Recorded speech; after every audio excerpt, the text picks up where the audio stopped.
CA7 news channel के नए bulletin में आप सभी दर्शकों का स्वागत है। मैं हूं मोहित कल्याणी और आइए नजर डालते हैं अब तक की बड़ी देवाधिदेव महादेव का पावन मास श्रावण मास प्रारंभ हो चुका है। श्रावण मास की कावड़ यात्रा जग विख्यात है। पूरे देश के अंदर और खास तौर पर उत्तर भारत में इस दौरान शिव भक्त महादेव के अनुष्ठान में लीन होकर के सभी शिवालयों में जलाभिषेक के साथ अपनी असीम भक्ति का प्रदर्शन करते हैं।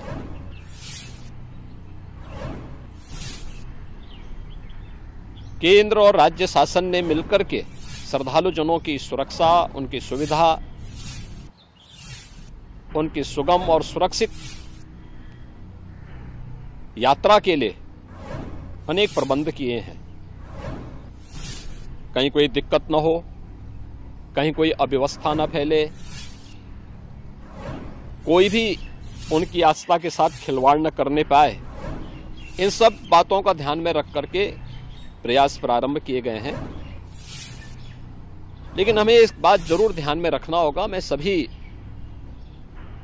श्रद्धालु जनों से इस बारे में विनम्र अनुरोध करूंगा। हम लोग भी शिव भक्त हैं, महादेव की असीम कृपा हम लोगों पे बनी रही है और निरंतर हम महादेव से यही प्रार्थना करते हैं कि उनकी कृपा सदैव बनी रहे।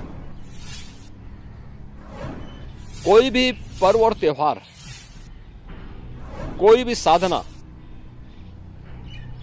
बिना आत्मानुशासन के पूरी नहीं होती है। सुगम और सुरक्षित यात्रा के लिए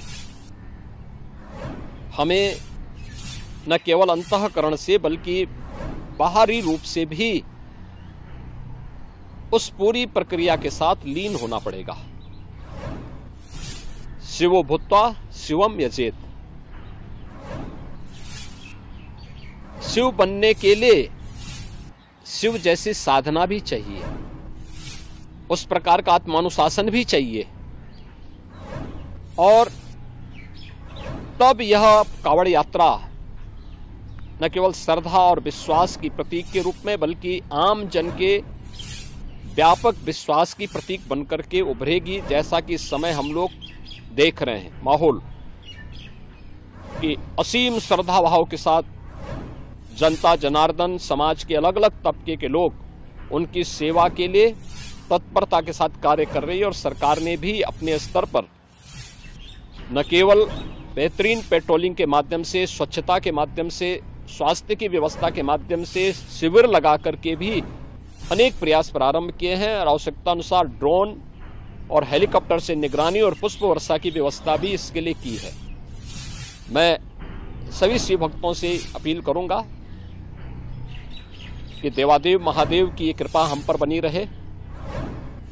हम व्यवस्था के साथ जोड़ करके इस पूरी यात्रा का न केवल आनंद लें बल्कि पूरी श्रद्धा और विश्वास के साथ आत्मानुशासन का परिचय देते हुए इस पावन श्रावण मास के कावड़ यात्रा कार्यक्रम को सफलतापूर्वक आगे बढ़ाने में अपना योगदान दें। आप सबकी सुगम सुरक्षित यात्रा के लिए मेरी मंगलमय शुभकामनाएं हैं।